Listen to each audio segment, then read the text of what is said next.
نحمدہ و نصلی علی رسولہ الکریم اما بعد۔ پارہ نمبر 8 سورۃ الانعام آیت نمبر 141۔ اعوذ باللہ من الشیطان الرجیم، بسم اللہ الرحمن الرحیم۔ وَهُوَ الَّذِي أَنشَأَ جَنَّاتٍ مَّعْرُوشَاتٍ وَغَيْرَ مَعْرُوشَاتٍ وَالنَّخْلَ وَالزَّرْعَ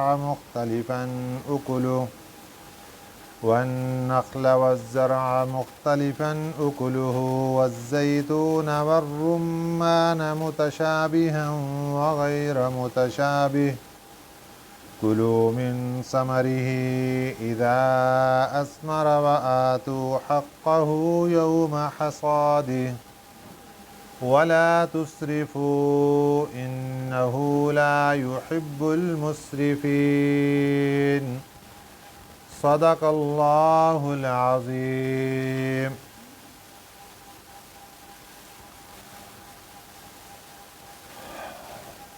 یہاں سے اللہ تعالیٰ نے اپنی قدرت کی کچھ نشانیاں ذکر فرمائی۔ اللہ کی ذات وہ ہے، وَهُوَ الَّذِي، ہوا ضمیر اس کا مرجع اللہ کی ذات،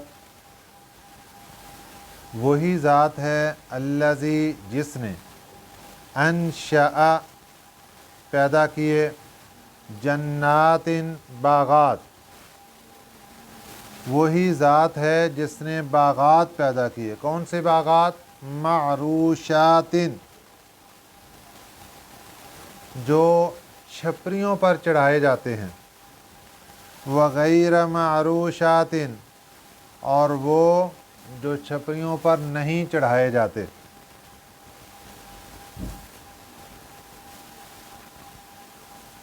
اللہ تعالیٰ نے 3 قسم کے باغات انسان کے لیے تیار فرمائے ہیں۔ ایک باغات تو وہ ہوتے ہیں کہ جو پودے کی صورت میں زمین سے اوپر کھڑے ہوتے ہیں اپنے پاؤں پر، اپنے تنے پر، اور وہاں ان کو پھل لگتا ہے اوپر، جس میں آم کا درخت آ گیا، اور خوبانی کا آ گیا، امرود کا آ گیا، آڑو کا آ گیا، وغیرہ وغیرہ۔ اور دوسرے نمبر پر ہے بیل دار درخت، بیلیں۔ بیل پھر 2 قسم کی ہوتی ہے۔ ایک بیل وہ ہے کہ جو کسی بھی چیز پر اوپر اس کو چڑھایا جاتا ہے، چاہے لکڑیوں کی کوئی چیز بنا لی جاتی ہے، یا دھاگے وغیرہ سے، رسی سے کوئی جالا بنا لیا جاتا ہے، یا کوئی اور چیز تیار کر لی جاتی ہے جس کے وہ اوپر چڑھتی ہے، اور اس انداز سے اس کا پھل تیار ہوتا ہے، جیسے انگور کی بیل ہے۔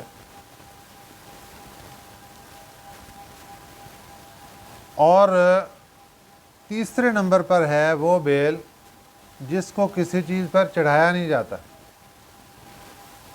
جیسے تربوز کی بیل، خربوزہ کی بیل، اور سبزیوں میں اگر ہم دیکھتے ہیں تو ٹینڈے کی بیل۔ یہ زمین پر بچھی رہتی ہیں اور یہاں ان کا پھل بہتر ہوتا ہے۔ تو اللہ تعالیٰ نے یہاں پر ارشاد فرمایا، وَهُوَ الَّذِي، اللہ کی ذات وہ ہے، انشأ جس نے پیدا کیے، جنات باغات، معروشات وغیر معروشات، ایسے باغات بھی جو چھپریوں پر چڑھائے جاتے ہیں، اور ایسے باغات بھی جو چھپریوں پر نہیں چڑھائے جاتے۔ اور پھر ان باغات میں کچھ الگ جو خاص تھے باغ، ان کا الگ بھی ذکر کیا۔ والنخل، اور کھجور کے درخت بھی اللہ نے پیدا کیے، والزرع اور کھیتی بھی اللہ نے پیدا کی، مختلفاً اکلہ مختلف ہیں ان کے پھل۔ کھجور کی کتنی قسمیں ہیں جو اللہ تعالیٰ نے انسان کے لیے پیدا کی، کھیتی کتنی قسم کی ہے جو اللہ تعالیٰ نے انسان کے لیے پیدا کی۔ والزیتون والرمان، زیتون یہ بھی ایک پھل ہے، اس کو مختلف چیزوں کے لیے استعمال کیا جاتا ہے، اور خاص طور پر اس کا جو تیل ہے وہ پکانے کے لیے بھی استعمال ہوتا ہے، اور بھی کئی جگہ پر اس کا استعمال ہے۔ والرمان، رمان کہتے ہیں انار کو۔ والزیتون والرمان، زیتون اور رمان یعنی انار، متشابہن، کبھی تو یہ ایک دوسرے کے مشابہ ہوتے ہیں، یعنی ایک انار دوسرے انار سے ملتا جلتا ہوگا، وغیر متشابہن، اور کبھی یہ ایک دوسرے سے جدا جدا ہوتے ہیں، الگ الگ نسلیں، الگ الگ ذائقے۔ یہ ہر پھل کے اندر اللہ پاک نے موسم کے اعتبار سے اور زمین کے اعتبار سے، آب و ہوا کے اعتبار سے مختلف ذائقے اللہ پاک نے رکھے ہیں۔ اور آخر میں ارشاد فرمایا کلو، یہ جو ہم نے پھلوں کی لمبی لسٹ آپ کو دی، باغات کی دی، کلو آپ کو اجازت ہے اے انسان، کلو کھاؤ، من ثمرہ ان کے پھلوں کو، ان کے پھل کو، اذا اسمارا جب یہ پھل لے آئے، جب بھی اس کے اوپر پھل آئے آپ کو کھانے کی اجازت ہے، جب پھل ظاہر ہو جائے، چاہے وہ کچا ہے چاہے وہ پکا ہے۔ بعض لوگوں کو کچی چیز بھی پسند آتی ہے کہ یہ کھٹی میٹھی چیز ہے، یہ کھانے میں بہت اچھی لگتی ہے، جس طرح آم ہے، اور وہ کچا بہت سے لوگ شوق سے کھاتے ہیں، کچھ لوگ اس کی چٹنیاں تیار کرتے ہیں، اس طرح دوسرے پھلوں کو بھی۔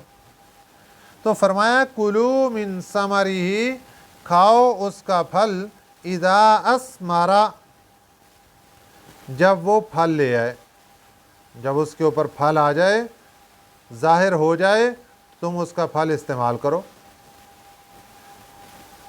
وآتوا اور ادا کرو، حقہ ان کا حق، یوم حصادہ اس کے کاٹنے کے دن، جس دن اس کو کاٹو، پھل اتارو، اس دن اس کا حق بھی ادا کرو۔ اس حق سے کیا مراد ہے؟ اس سے مراد بعض مفسرین فرماتے ہیں کہ اللہ تعالیٰ عشر کی طرف اشارہ فرما رہے۔ ظاہر ہے یہ زکوٰۃ ہی کی ایک قسم ہے، گویا کہ زکوٰۃ کا اللہ حکم دے رہے ہیں کہ اس کو اللہ کا حق ادا کرو یہاں سے۔ اور اس کا فائدہ کس کو ہوگا؟ غریبوں کو، یتیموں کو، مساکین کو اس کا فائدہ ہوگا۔ بعض مفسرین فرماتے ہیں کہ نہیں، یہاں پر